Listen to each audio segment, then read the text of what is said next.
말씀 우리 함께 받으십니다. 사도행전 27장 오늘 27절에서 37절까지의 말씀입니다.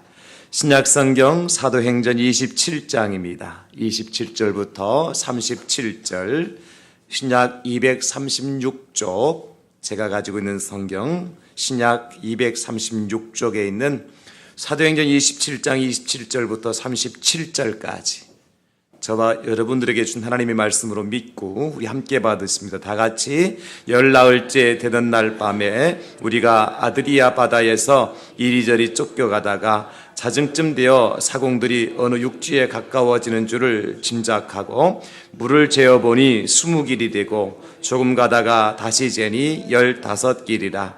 암초에 걸릴까 하여 고물로 단 넷을 내리고 날이 새기를 고대하니라.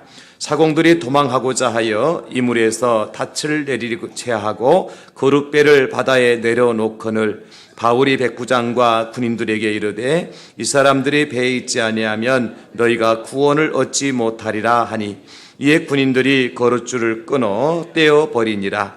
날이 새어가매 바울이 여러 사람에게 음식 먹기를 권하여 이르되 너희가 기다리고 기다리며 먹지 못하고 줄인 지가 오늘까지 10나흘인즉 음식 먹기를 권하노니 이것이 너희의 구원을 위하는 것이요 너희 중 머리카락 하나도 잃을 자가 없으리라 하고 떡을 가져다가 모든 사람 앞에서 하나님께 축사하고 떼어 먹기를 시작하며 그들도 다 안심하고 받아 먹으니 배에 있는 우리의 수는 전부 276명이더라. 아멘. 세상에는 두 종류의 사람이 있습니다. 9가지를 가지고 있음에도 한 가지 없는 것 때문에 불평하고 원망하는 삶을 살아가는 사람이 있죠. 그런가 반대로 10가지 중에 9은 없지만 한 가지만이나 있다면 그 있는 것 때문에 감사하고 즐겁게 사는 사람이 있습니다. 우리는 어떤 사람이 되어야 될까? 우리 그리스도인들은 과연 어떤 사람이어야 할까?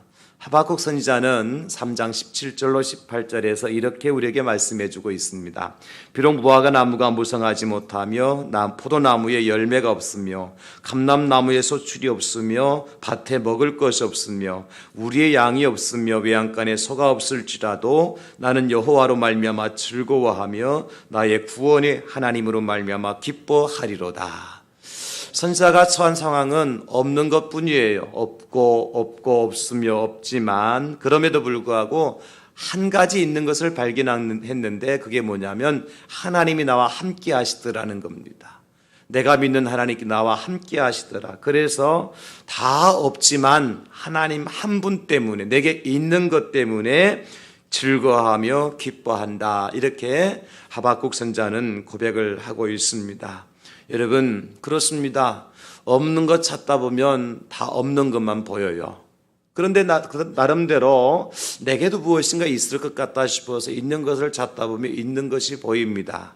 그래서 없는 것 때문에 불평하고 원망하기보다는 내게 있는 것으로 만족하고 감사하고 기쁘게 살아가는 사람이 진정한 그리스도인의 모습이다. 여러분 우리가 그런 삶을 살아가실 수 있기를 제가 예수님의 이름으로 축복합니다. 2주간만 있으면 추수감사절이거든요. 감사할 때 뭐 감사할 게 있나 찾아보면 있습니다. 2주간 동안 하루에 한 가지씩만 찾아보세요. 그러면 적어도 14가지, 15가지는 충분하게 찾을 수 있습니다. 하루에 2가지 찾으면요 30가지 찾을 수 있고요. 하루에 10가지 전 140가지를 찾을 수 있고요. 아멘 하십시오.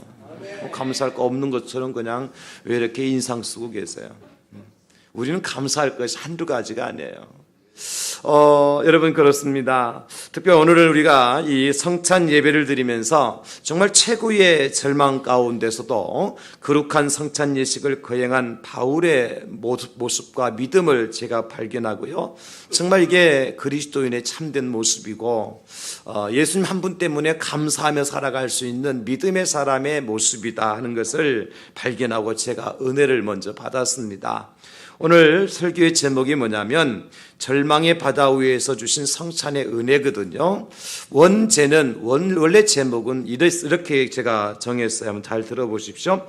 절망의 바다 위 한가운데 선상에서 거행된 성찬식을 통해 주시는 하나님의 은혜. 너무 길잖아요. 다 잊어버리겠죠? 그래서 제가 다 이렇게 정리를 해서 절망의 바다 위에서 주신 성찬의 은혜 이렇게 짧게 정한 거예요. 그 내용 속에는 다 이제 절망의 바다 위 한가운데 선상에서 거행된 성찬식을 통해 주시는 하나님의 은혜 이게 다 들어있는 거예요.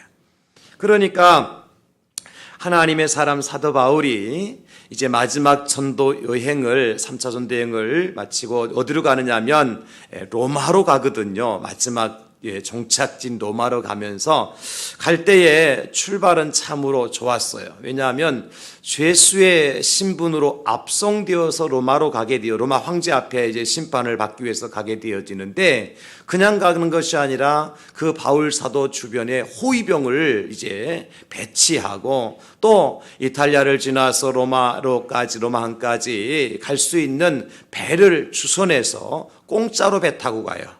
돈 내고 가는 것도 아니고 주변에 호위병도 이제 세워서 누구로 어떤 신분으로 가느냐면 죄수의 신분으로 가요. 전혀 죄수라는 신분과 어울리지 않는 예우를 받고 바울 사도가 로마로 지금 가고 있습니다. 그런데 가는 도중에 이제 배가 출항을 하고 시돈을 거쳐서 길리기아와 밤빌리아 바다를 건너서 루기아에서 이제 이탈리아로 가는 배를 갈아타게 되어집니다. 그 배를 갈아타고 난 다음에 얼마 지나지 않아서 어려움을 만나는 거예요. 그 어려움이 뭐냐면 바다에 큰 바람, 광풍을 만나죠. 그 광풍의 이름이 유라굴로라고 그런 이제 유라굴로라고 하는 광풍을 만나서 배가 파선 직전까지 있게 되는 거예요.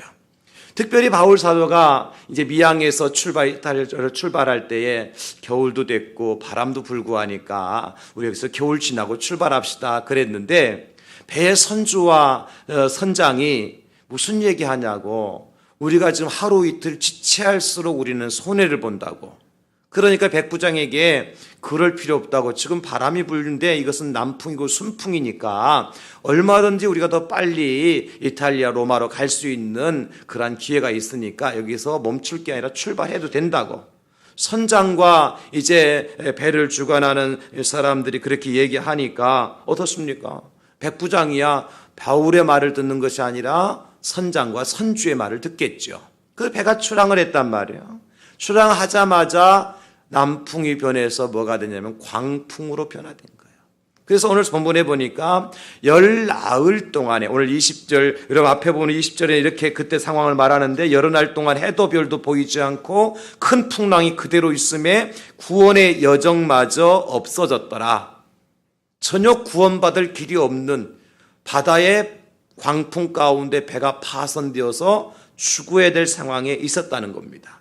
바로 그날 밤에 하나님께서 천사를 바울에게 보내시지요. 그래서 바울에게 이렇게 말씀합니다. 사도행 27장 24절에 보면 바울아 두려워하지 말라. 네가 가이사 앞에 서야 하겠고 또 하나님께서 너와 함께 항해하는 자를 다 내게 주셨다. 바울에게 염려하지 말래. 로마에 분명히 안전하게 갈 텐데 안전하게 어떤 어려움이 없이 그래서 바울이 그 밤에 하나님의 음성을 듣고 이제 날이 새자마자 배 안에 있는 모든 사람들 성경에 오늘 본문에 276명이라 그랬잖아요. 276명이라 되는 사람을 모아놓고 뭘 하는 거 하니까 성찬 예식을 거행하는 거예요. 이것이 선상의 성찬 예식 성경에 처음 나오는 선상의 성찬 예식이 거행되어지는데 이 성찬 예식이 마치고 나면 어떤 일이 나타나나요? 이제 바람이 멈추고 배가 이제 정착이 되어지고 그들이 안전하게 구원을 받고 로마까지 가게 되어지는 축복의 삶을 살게 되는 것이죠. 그렇다면 여러분 이 절망의 바다 한가운데 떠 있는 선상에서 행하여진 이 성찬식을 보면서 우리는 하나님의 어떤 은혜를 만날 수 있는가? 오늘 절망의 끝자락에 놓여져 있는 이 바울 사도 일행 하나님께서 간섭하지 않으면 배가 파손됩니다. 열 나흘 동안 먹지도 못하고 마시지도 못했습니다. 그런데 그들을 하나님께서 성찬예식 이후에 구원해 주셨다 하는 것을 보면서 이 성찬식을 통해서 주신 하나님의 은혜가 어떤 은혜냐, 오늘 우리가 이제 말씀을 마치고 같이 성찬예식에 동참하게 될 것인데, 분명히 이 선상에 행하였던 성찬의 예식의 은혜가 오늘 함께 동참하는 저와 여러분들에게도 임하게 될 줄로 믿습니다. 첫째의 은혜는 뭐냐면 떡을 예비하신 은혜를 주셨습니다. 오늘 지금 바울 사도 일행이 처한 환경과 상황을 보십시오. 배 안에 떡이 남아있을 이유가 없죠. 열 나흘 동안이나 배 안에서 고통 가운데 살고 싶어서 배 안에 있는 모든 것을 바다 위로 집어던지고 맨몸으로라도 살고 싶은 지경에 있었던 상황이에요. 그런데 날이 새고 보니까 바울이 276명의 이제 선원들 앞에 갖다 놓은 떡을 갖다 차려놓고 기다리고 있는 거예요. 이럴 때 우리가 하는 말이 뭡니까? 이게 웬 떡인가 그러는 거죠.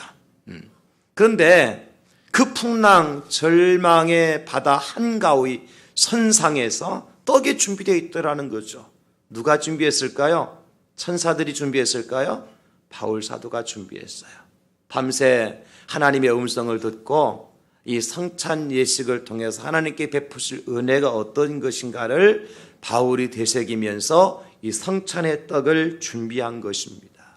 여러분, 오늘 35절에 보니까 떡을 가져다가 모든 사람 앞에서 그렇게 기록을 해주고 있습니다.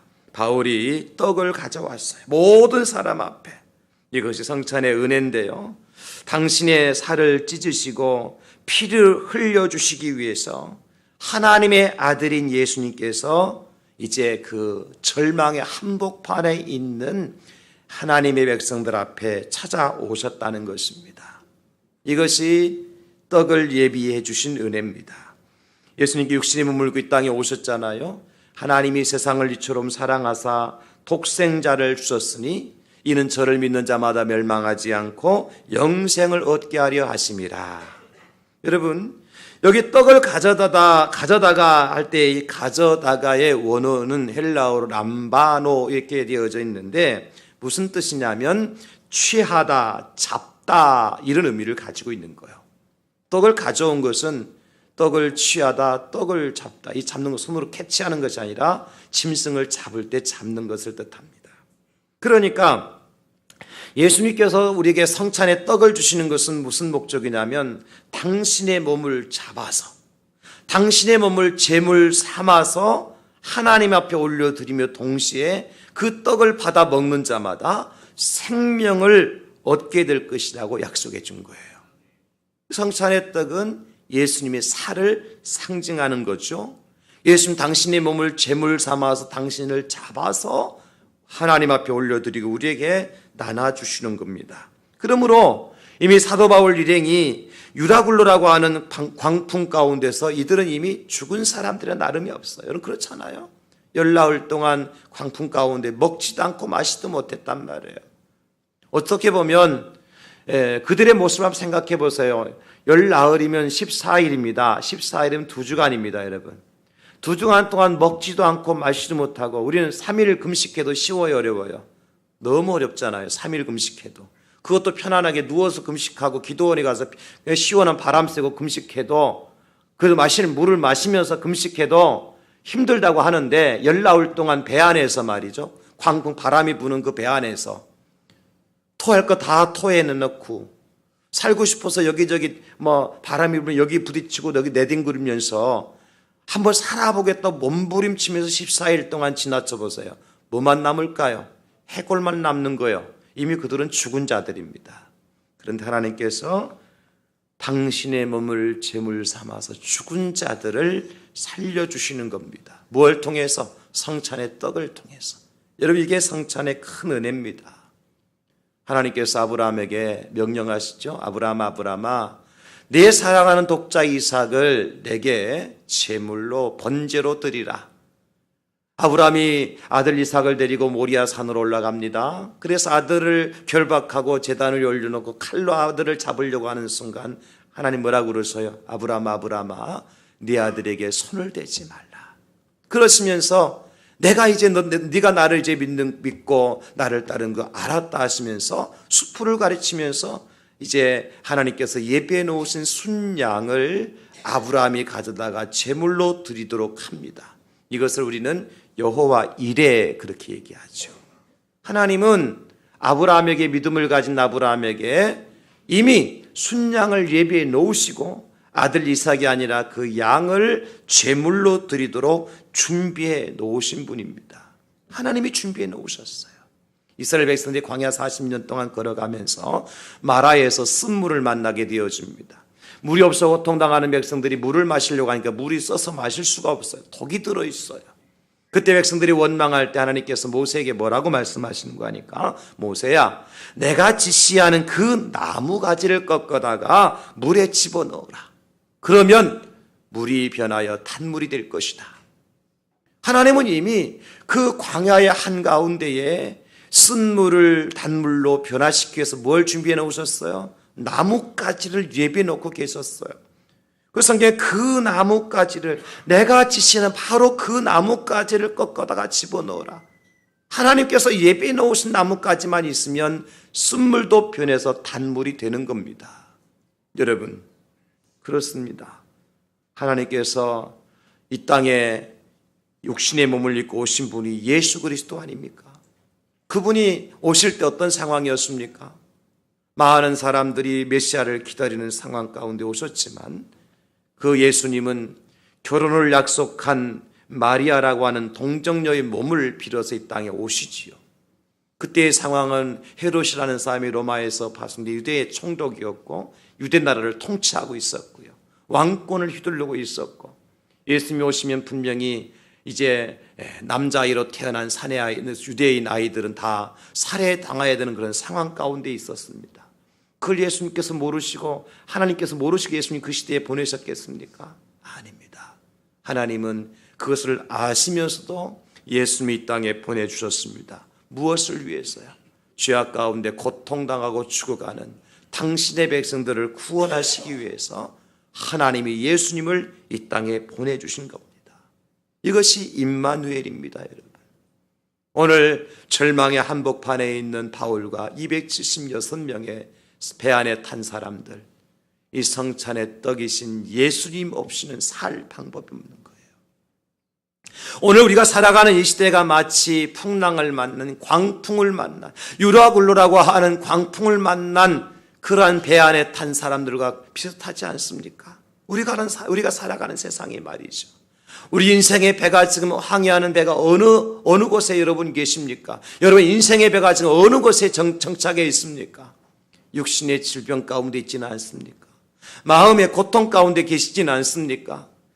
또 세상 사람들에 의해서 내가 대우받지 못하고 예우받지 못하여 아프고 슬픔의 한가운데 있지는 않습니까? 사람과의 관계 때문에 내가 아파하고 힘들어서 하늘을 쳐다볼 수조차 없는 그런 어려운 지경에 빠져 있지는 않습니까? 경제적으로 어렵고 힘들어서 아무리 일을 하고 힘써도 돈은 벌리지 않고 하루 세 끼 먹는 것조차도 힘든 상황 가운데 있지는 않습니까, 여러분? 이것이 다 우리가 어떤 상황이 있는 거예요? 유라굴로라고 하는 광풍 가운데서, 그 절망의 바다 한가운데서 조각배 한 배 위에 우리 인생의 몸을 싣고 있는 바울과 276명의 사람들과 비슷한 처지가 아니냐는 겁니다. 그러나 그 와중에도, 그 절망의 배 위에서도 성찬의 떡을 먹은 사람들은 구원을 받았습니다. 그 떡은 예수 그리스도입니다. 예수 그리스도를 받는 자는 복을 받습니다. 구원을 받습니다. 그래서 우리가 이 성찬 예식을 거행하게 되어지는 거예요. 갈릴리 바다 한복판에 있던 제자들이 죽어가고 있었습니다. 그때 예수님은 물 위로 걸어오십니다. 그리고 예수님이 그들을 구원해 내셨지요. 예수님 말씀하시기를 마태복음 20장 28절에 인자가 온 것은 섬김을 받으려 함이 아니라 도리어 섬기려 하고 자기 목숨을 많은 사람의 대속물로 주려 함이니라 말씀하셨습니다. 예수님이 오셨습니다. 이미 예수님 우리 안에 계십니다. 그러므로 여러분, 밤새 떡을 예배했던 바울처럼 하나님은 우리 안에 이미 예수님을 보내주셨고 우리를 구원의 길로 인도하기 위해서 예배해 주신 줄로 믿습니다. 우리가 찬양하지 않습니까?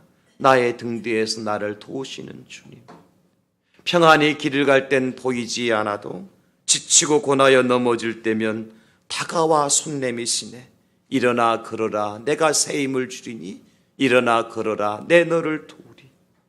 나의 등 뒤에서 나를 도우시는 주,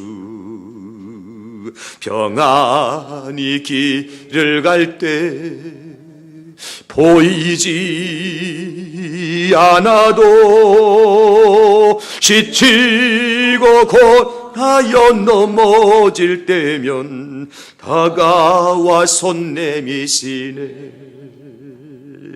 일어나 걸어라, 내가 새 힘을 주리니. 일어나 너 걸어라, 내 너를 한번 나의 등 뒤에서 나를 도우신 주님, 나의 등 뒤에서 나를 도우시는 주, 평안히 길을 갈 때 보이지 않아도 지치고 고나여 넘어질 때면 다가와 손 내미시네. 아멘 아멘. 일어나 걸어라, 내가 새 힘을 주리니. 일어나 너 걸어라, 내 너를 도우리. 아멘. 인생의 절망의 한복판에 서 있는 우리에게 아무도 없는 것 같지만, 누구도 나를 도와주지 않는 것 같지만, 이미 내 안에 예수님이 찾아와 계십니다. 이미 우리 집안에, 우리 가정에 주님께서 찾아와 계십니다. 이미 여러분의 사업장과 직장에 주님께서 찾아와 계십니다. 주님이 계시기 때문에 문제는 해결될 수가 있는 것입니다. 이사야 선자는 말씀하시기를 41장 10절에 두려워하지 말라, 내가 너와 함께함이라. 놀라지 말라, 나는 네 하나님이 됩니다. 내가 너를 굳세게 하리라. 참으로 너를 도와주리라. 참으로 나의 의로운 오른손 너를 붙들리라 약속해 주셨습니다. 우리 하나님 언제나 함께하시는 임마누엘의 하나님이십니다. 세상 끝날까지 내가 너희와 항상 함께 있으리로다. 여러분 염려하지 마십시오. 우리 인생의 절망의 한복판에 있다 할지라도 오늘 바울 사도의 일행을 생각하면 우리는 그보다는 좀 낫지 않아요. 그죠? 그러니 나와 함께 하시는 이미 내 안에 들어오신 주님 때문에 반드시 승리할 수 있다. 여러분 성찬의 떡을 받으시면서 이미 내 안에 계신 주님께 또 한 번 나로 하여금 주님이 나와 함께 하신다는 사실을 체험하는 은혜가 오늘 이 시간에 임하여 줄 수 있기를 예수님의 이름으로 축원합니다. 두 번째, 은혜는 어떤 은혜냐? 떡을 떼는 은혜를 주셨습니다. 오늘 이제 35절에 떡을 가져다가 모든 사람 앞에서 하나님께 축사하고 떼어 먹기를 시작하며 그랬습니다. 떡을 뗀다고 하는 것은 우리 예수님의 그리스도의 고난과 그리스도의 영광에 동참케 하시는 은혜를 주신다는 겁니다. 여기 떼다의 동사 클라우라고 하는 헬라어는요, 부수다, 그리고 떡을 나누어주다, 이런 의미를 가지고 있습니다. 성찬은 그래서 나눔이에요. 성찬은 예수님의 살을 나누는 것이고 예수님의 피를 나누는 것이 성찬입니다. 여러분 그냥 빵 한 조각 먹고 포도주 한 잔, 그것도 조그마한 잔에 있는 잔 마시는 것이 성찬이 아니에요. 예수님의 살을 나누는 것이고 예수님의 피를 나누는 것이 성찬인 것입니다. 그래서 우리는 그리스도의 고난에 동참하는 것이 성찬이고 또한 그리스도의 영광에 동참하는 것이 성찬입니다. 여러분 생각해 보세요. 분명한 사실은요, 아무나 광풍이 일어난 절망의 바다 위에 주님께서 세우시지 않는다는 거예요. 이거 아셔야 됩니다. 하나님은요, 아무나 광풍이 일어나서 죽을 고비가 있는 그런 곳에 사람들을 두시지 않아요. 아무나 갈릴리 한복판에 바람이 부는 풍랑이 있는 곳에 두시지 않습니다. 누구를 두시느냐? 하나님께서 구원하기로 작정된 영혼들을 두시는 겁니다. 왜냐하면 하나님은 우리가 감당치 못할 시험을 허락하는 분이 아니기 때문에 그렇습니다. 여러분, 모세가 바로왕 앞에 설 때 하나님 아무나 바로왕 앞에 세웁니까? 아무런 계획도 없이 뜻도 없이 바로왕 앞에 모세를 세우시던가요? 하나님께서 다윗을 그 골리앗 앞에 세우실 때 그냥 아무나 세우십니까? 아무런 것도 준비되지 않고 다윗을 세우십니까? 하나님께서 아하수에로 왕 앞에 이제 에스더를 내어보낼 때 그냥 내보내시던가요? 준비되지 않은 채로 내어보내시던가요? 가면 죽는데요. 하나님은 분명히 모세를 애국 왕 앞에 보낼 때에, 바로 왕에게 보낼 때에 손에 지팡이를 들려서 보내더라고요. 하나님은 다윗을 골리앗 앞에 보내실 때에 그 호주머니 속에 물맷돌을 집어넣고 가도록 하시더라고요. 하나님은 아하수에로 왕 앞에 에스더를 보낼 때에 그의 미모뿐만 아니라 죽으면 죽으리라고 하는 단단한 믿음으로 무장시켜서 보내시더라고요. 그래서 아하수에로 왕도 골리앗도 애굽의 바로 왕도 하나님이 보낸 자를 이기지 못하도록, 아니 하나님께서 보내신 자를 승리하시도록 하나님께서 준비된 자들을 보내시더라는 겁니다.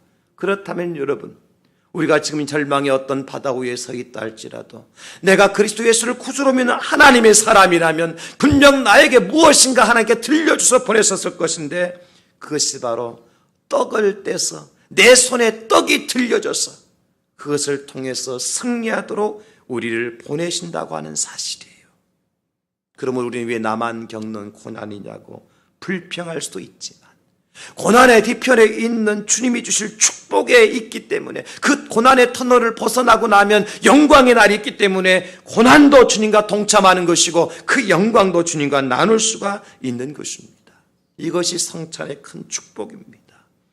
우리가 살펴보았습니다마는 지난 주일에 예수님께서 70인의 전도대원들을 파송할 때 뭐라고 말씀하셨어요? 내가 너희를 세상에 보내는데 마치 양을 이리 가운데 보냄과 같도다. 양이 이리 가운데 가면 물려 죽고 찢겨 죽는 것이 당연한 겁니다. 그러면 제자들이 다 물려 죽고 찢겨 죽은 다음에 돌아왔습니까? 승리의 전리품들을 가지고 돌아왔어요. 왜요?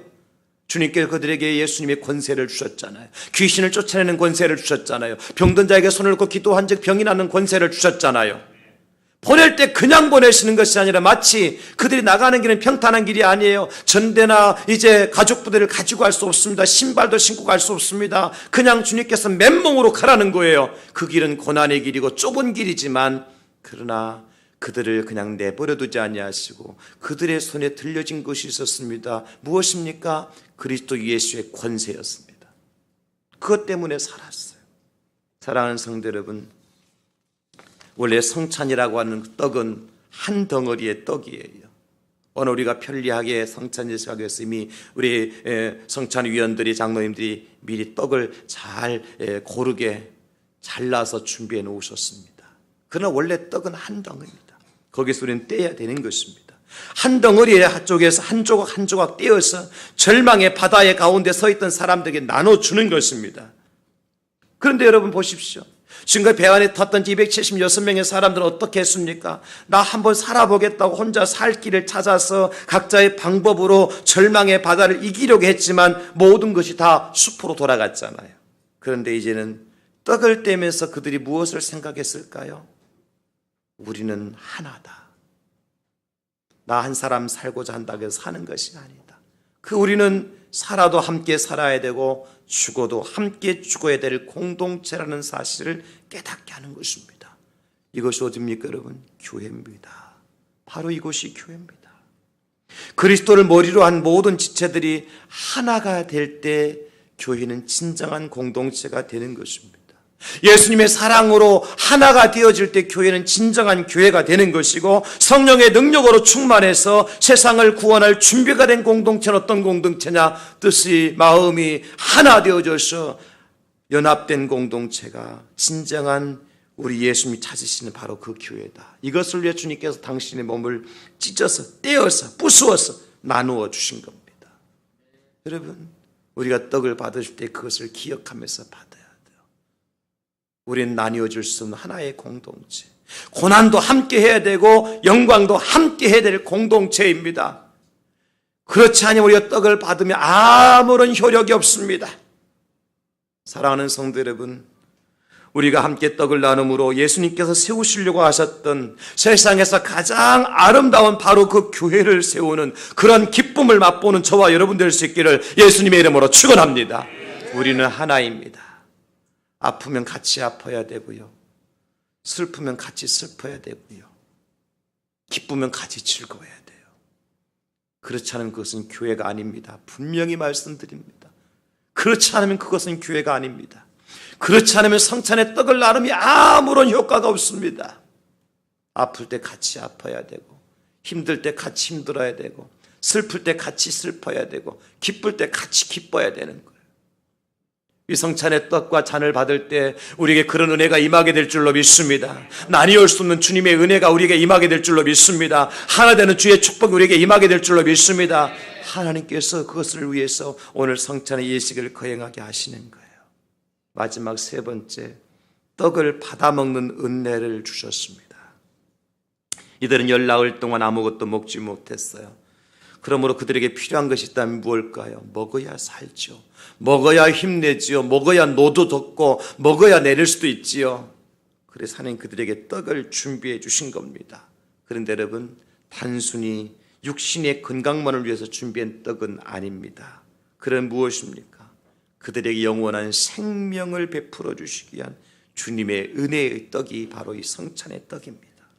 여기 받아 먹다라고 하는 프로스람바로라고 하는 이제 이 동사는 3인칭 복수 중간 대동사예요. 무슨 얘기냐면 앞에는 떡은 다 1인칭 남성 단수였어. 주님의 몸을 가르치는데 받아 먹는 것은 모든 사람들이 함께 받아 먹는 것입니다. 그래서 서로 어떻게 옆으로 인도하죠. 사랑을 인도하고 친절과 우정을 나누고 용납한다라고 하는 의미를 가지고 있는 것이 프로스람바로라고 하는 뜻이에요. 그러니까 여러분, 교회는요 어떻게 해야 돼요? 옆으로 인도하는 거예요. 사랑을 서로 전달하고 은혜를 서로 전달하고 우리의 긍휼을 서로 전달하는 것이 교회 공동체입니다. 나만 누리는 것이 아닙니다. 나누는 것입니다. 친절과 우정을 나누는 것입니다. 용납하는 것입니다. 이것이 떡을 나누는 은혜에 속한 것입니다. 그들은 아까도 말씀드렸지만 극단적 개인주의에 빠져 있었어요. 어떻게 해요? 여러분 보십시오. 30절에 보니까 사공들이 도망하고자 하여 이물에서 닻을 내리는 채 하고 거룻배를 바다에 내려놓고는, 그러니까 이제 육지에 가까우니까 어느 정도 이제 배를 타고, 큰 배는 갈 수가 없으니까 작은 배, 거룻배는 이제 구명선 비슷한 거겠죠. 그것을 내려가고 각자 그것을 타고 도망가려고 지금 이제 닻을 내리는 채 하면서 거룻배를 내리는 거예요. 나 살자는, 나 혼자 살겠다는 겁니다. 이런 교회는 나 혼자 사는 곳이 절대 아닙니다. 교회는 나 혼자 잘 먹고 잘 사는 곳이 절대 아닙니다. 초대 예루살렘 교회를 보십시오, 여러분. 유무가 상통하잖아요. 없는 자도 이제 부족하지 않고 남는 자도 많지 않잖아요. 함께 나눠 먹고 마시잖아요. 이게 교회 공동체입니다. 그러나 오늘 지상의 교회는 그렇지 않은 부분들이 많아서 안타깝습니다. 교회 안에도 빈부의 격차가 너무 심합니다. 부자를 뭐라고 나무라는 것이 아닙니다. 가난한 사람 우둔하는 말이 아닙니다. 우리가 형제라면, 한 가족이라면, 한 몸이라면 나눌 수 있고 건넬 수 있고 우정과 친절을 나눌 수 있고 용납할 수 있는 것이 교회 공동체예요. 이 떡을 받는 자마다, 이 잔을 마시는 자마다 그런 은혜가 우리에게 임하게 될 줄로 믿습니다. 이게 아름다운 공동체예요. 예수님께서 말씀하십니다. 요한복음 6장 35절에 예수께서 이르시되 나는 생명의 떡이니 내게 오는 자는 결코 줄이지 아니할 터이요 나를 믿는 자는 영원히 목마르지 아니하리라. 요한복음 6장 51절에도 나는 하늘에서 내려온 살아있는 떡이니 사람이 이 떡을 먹으면 영생하리라. 내가 줄 떡은 곧 세상의 생명을 위한 내 살이니라 하시니라. 이것은 주님의 살입니다. 여러분.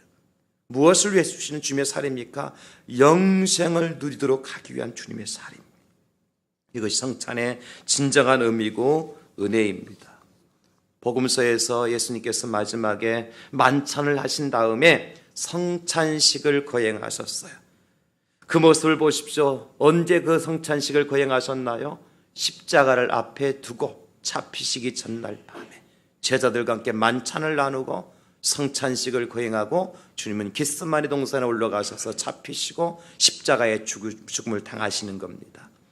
마치 무엇과 오버랩이 됩니까? 오늘 절망의 한 바다 가운데 떠있는 그 조그마한 배 안에 276명의 선원들의 고통 가운데 있는 모습을 연상할 수가 있잖아요.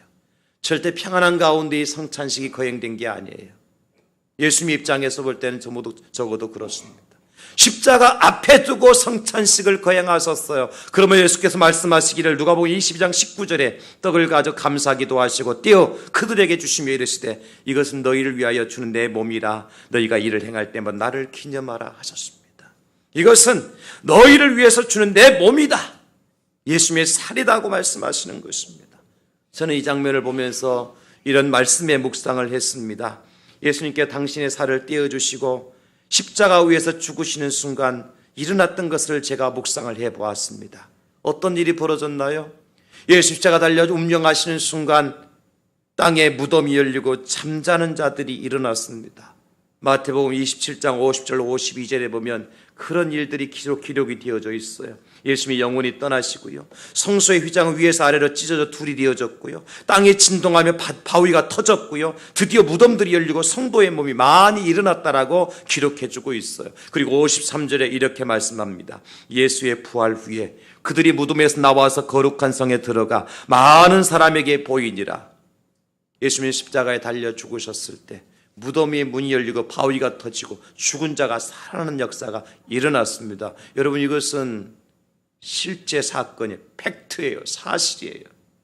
그렇게 될 것이라고 예상하는 말씀이 아니고 그럴 수도 있을 것이라고 하는 가능성을 말한 것도 아니고 과거에 그런 일이 있었다는 전설적인 이야기도 아니고 실제 예수님께 십자가 달려 당신의 몸을 찢고 피 흘려 죽으시는 순간 무덤이 열리고 죽은 자가 살아났습니다. 이것은 무엇을 상징합니까? 오늘 예수님께서 당신의 몸을, 당신의 살을 찢어서 하나하나 제자들에게 나눠줄 때 예수님은 이미 죽었던 제자들의 영혼에 한숨 한숨 생명의 숨결을 그들에게 불어넣어 주신 것입니다. 우리에게 이 떡이 들어오는 순간, 이 잔이 들어오는 순간 주님의 생명도 함께 들어오게 될 줄 믿으시기를 예수님의 이름으로 축원합니다. 분명히 이것은 떡은 떡이고 잔은 잔입니다.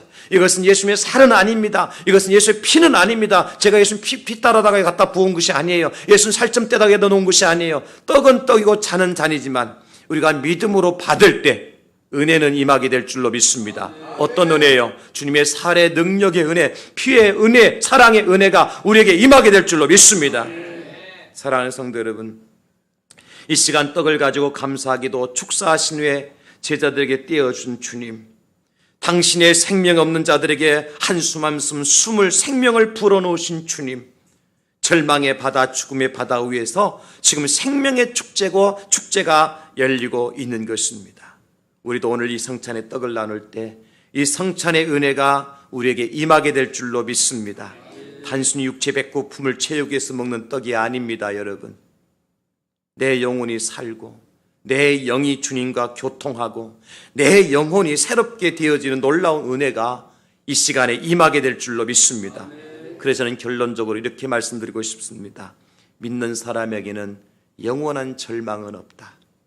믿음의 사람에게는 영원한 실패도 없다. 믿는 자에게는 영원한 죽음도 없다. 왜냐하면 우리 안에 생명이신 예수님께서 계시기 때문에 그렇습니다. 이미 예수님께 우리에게 생명을 주셨고 생명의 떡을 떼어주셨고 함께 먹고 마시도록 허락해 주셨기 때문입니다. 그분은 전능하신 하나님이십니다. 그분은 영원하신 하나님이십니다. 그분이 우리 안에 계시는데 여러분 무엇을 두려워하고 계십니까? 지금 여러분들이 서 있는 곳이 어디입니까? 여러분들이 처한 상황이 어떤 상황입니까? 이미 우리 안에 들어와 계신 주님의 음성을 들으시기 바랍니다. 사랑하는 자여, 내 영혼이 잘된 같이 네가 범사에 잘되고 영육간에 강건하기를 원하노라. 기도합시다. 우리를 위해 살을 찢으시고 피를 흘려주신 주님을 찬양합니다. 주님의 고난에 동참하고 영광에 동참하기 위하여 이 시간 성찬의 떡과 잔을 나누려고 합니다. 주님, 오늘 선상에서 열나흘째 되는 날 밤에 주님께서 바울에게 나타나서 말씀하신 것처럼 오늘 이 절망의 한복판에서 인생의 갈 길을 알지 못하고 방황하는 주의 백성들에게 성찬의